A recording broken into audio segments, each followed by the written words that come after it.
મુખ્યમંત્રી ભૂપેન્દ્ર પટેલની અધ્યક્ષતામાં કેબિનેટ બેઠક મળશે। સૌરાષ્ટ્રમાં થયેલા વરસાદ અંગે બેઠકમાં સમીક્ષા કરવામાં આવશે। વરસાદ વિહોણા વિસ્તારની સ્થિતિ અંગે પણ ચર્ચા થશે। ખરીફ વાવેતર પાક નુકસાની સહિતના મુદ્દા પર ચર્ચા થશે। રાજ્યમાં વકરેલા ચાંદીપુરાના કેસ સંદર્ભે પણ ચર્ચા થશે। સરકારના નીતિગત વિષય અને આયોજન અંગે સમીક્ષા થશે। તો આજે કેબિનેટની બેઠક મળવાની છે। મુખ્યમંત્રી ભૂપેન્દ્ર પટેલની અધ્યક્ષતામાં બેઠકનું આયોજન કરવામાં આવ્યું છે। તો સૌરાષ્ટ્રમાં થયેલા વરસાદ અંગે બેઠકમાં સમીક્ષા કરવામાં આવશે। આ સાથે જ જે વિસ્તારોમાં વરસાદ નહિવત છે એ વિસ્તારોની સ્થિતિ અંગે પણ ચર્ચા કરવામાં આવશે। આ સાથે જ ખરીફ વાવેતર પાક નુકસાની સહિતના મુદ્દાઓ પર ચર્ચા કરવામાં આવશે। રાજ્યમાં એક તરફ ચાંદીપુરા વાયરસના કેસમાં સતત વધારો થઈ રહ્યો છે, એટલે વકરેલા ચાંદીપુરાના કેસ સંદર્ભે પણ ચર્ચા કરવામાં આવશે। તો સરકારના નીતિગત વિષય અને આયોજન અંગે સમીક્ષા થશે।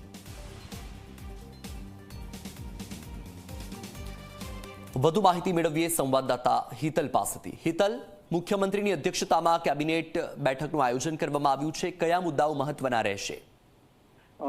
જી વત્સલ, ચોક્કસ એવું કહી શકાય કે મુખ્યમંત્રી ભૂપેન્દ્ર પટેલના અધ્યક્ષ સ્થાને સાંજે 5 વાગે કેબિનેટ બેઠકનું આયોજન કરવામાં આવ્યું છે। સ્વાભાવિક છે કે જે પ્રકારે અત્યારે રાજ્યમાં વરસાદ પડી રહ્યો છે અને ખાસ કરીને મુખ્યમંત્રીએ ગઈકાલે જ દ્વારકા અને પોરબંદર છે, જુનાગઢ છે, જેનું જે પ્રકારે હવાઈ નિરીક્ષણ કર્યું છે તે હવાઈ નિરીક્ષણ પછી ત્યાં સ્થાનિક સમીક્ષા કરી હતી, એટલે તેનો અહેવાલ પણ ક્યાંક ને ક્યાંક કેબિનેટમાં અન્ય મંત્રીઓને અવગત કરવામાં આવશે। ને જે પ્રકારે દક્ષિણ ગુજરાતમાં પણ પરિસ્થિતિ ધીમે ધીમે ભારે વરસાદને કારણે ઊભી થઈ છે તેની પણ સમીક્ષા કરવામાં આવશે। એટલે એક તરફ જોવા જઈએ તો બચાવ રાહત કામગીરી રાજ્યમાં ઝડપથી થાય, કોઈ પણ હોનારત સર્જાતા પહેલા જે પ્રિકોશનના પગલાં લેવા છે એ કેબિનેટમાં બેઠકમાં ચર્ચા વિચારણા થશે। બીજી તરફ જોવા જઈએ તો પાણીની પરિસ્થિતિ રાજ્યમાં સુધરી રહી છે। નર્મદા ડેમથી માંડીને અન્ય વિસ્તારોમાં જે ડેમો છે એમાં પાણીની આવક ખૂબ સારી થઈ રહી છે, એ રાજ્ય માટે એક સારી બાબત છે।